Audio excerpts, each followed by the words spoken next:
السلام علیکم۔ اچھا دیکھیں، اگر ہم تھوڑی سی محنت اور کر لیں نا تو ہم اللہ تعالیٰ تک پہنچ سکتے ہیں۔ ہم نے یوں سمجھے کہ آدھا سفر ہمارا طے ہوا ہے، بس آدھا سفر باقی ہے۔ اس کی مثال اب یوں لیں کہ جیسے ایک آدمی جو ہے نا وہ صحرا کے اندر بھٹک گیا، اور اب اس کو جو ہے اپنے سامنے موت نظر آ رہی ہے کہ بس میں ہلاک ہو جاؤں گا۔ لیکن اچانک وہ دیکھتا ہے کہ دور، تھوڑا سا دور جو ہے نا اس کو آگ کا دھواں نظر آ رہا ہے، آگ جلتی ہوئی دکھائی دے رہی ہے دور۔ تو اب وہ فوراً اس کے امید بن جاتی ہے کہ اچھا یہاں پر آبادی ہوگی، تو آبادی تک میں پہنچ جاؤں گا تو میں بچ جاؤں گا۔ اب صرف تھوڑی سی محنت کی ضرورت ہے، اور وہ آبادی تک جو ہے مطلب اس کو نشانی مل گئی۔ اب اس نشانی کو دیکھتے ہوئے وہ منزل تک پہنچ سکتا ہے، بہت قریب ہے منزل۔ اب ہمارے ساتھ بھی ایسا ہی معاملہ ہے۔ اب دیکھیں، اللہ تعالیٰ فرماتے ہیں کہ وَسَخَّرَ لَكُم مَا فِي السَّمَاوَاتِ وَمَا فِي الْأَرْضِ جَمِيعًا مِّنْهُ، کہ اللہ نے تمہارے لیے، تمہارے فائدے کے لیے مسخر کر دیا ما فی السماوات، جو کچھ آسمانوں میں ہے، وما فی الارض، اور جو کچھ زمینوں میں ہے، جمیعاً، سب کے سب، منہو، اپنی طرف سے، مطلب اسی کے فضل سے، اسی کی طرف سے یہ مہربانی ہوئی ہے، اسی کے حکم سے یہ آسمان اور زمین کی جتنی چیزیں ہیں نا ہمارے تابع کر دی گئی ہیں، مسخر کر دی گئی ہیں۔ کیا مطلب؟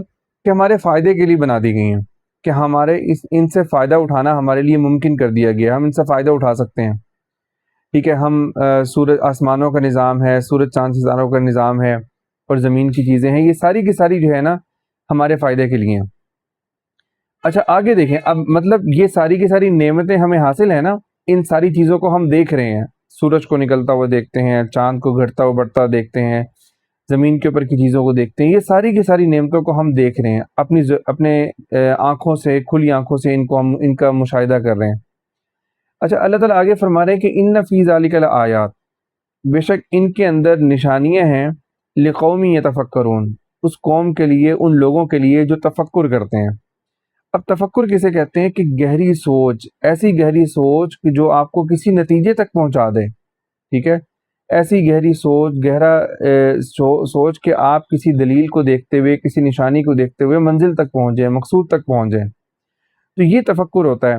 تو اب دیکھیں، ہم نے اللہ تعالیٰ کی نشانیوں کو دیکھ رہے ہیں نا، ٹھیک ہے، اور اللہ تعالیٰ کی جو کائنات کے اندر جو ہے نا وہ جو بکھری ہوئی نعمتیں ہیں، ان ساری نعمتوں سے ہم فائدہ اٹھا رہے ہیں۔ اب اس فائدہ اٹھانے کے بعد اگلا کام ہے تفکر کرنے کا، مطلب غور و فکر کرنا۔ اگر ہم اس پر غور و فکر کر لینا تو اب اللہ تعالیٰ کی ہمیں معرفت نصیب ہو جائے گی۔ غور و فکر ایسا کہ ہم ان چیزوں کو دیکھ کر، ان پر غور و فکر کر کے اللہ تعالیٰ تک پہنچ جائیں۔ تو ہم بالکل یوں سمجھیں کہ ہم نے اس آدمی کی طرح کہ جس نے دھواں دیکھ لیا ہے، آگ جلتی ہوئی دیکھ لیا، وہ تھوڑی سی محنت کر لے گا نا تو آگے اپنی منزل تک پہنچ سکتا ہے۔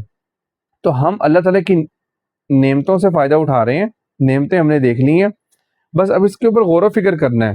غور و فکر کر لیں گے تو ہم اللہ تعالیٰ کی معرفت ہمیں حاصل ہو جائے گی۔ نعمت سے معرفت تک کا جو سفر ہے، یہی کامیابی کا راستہ ہے۔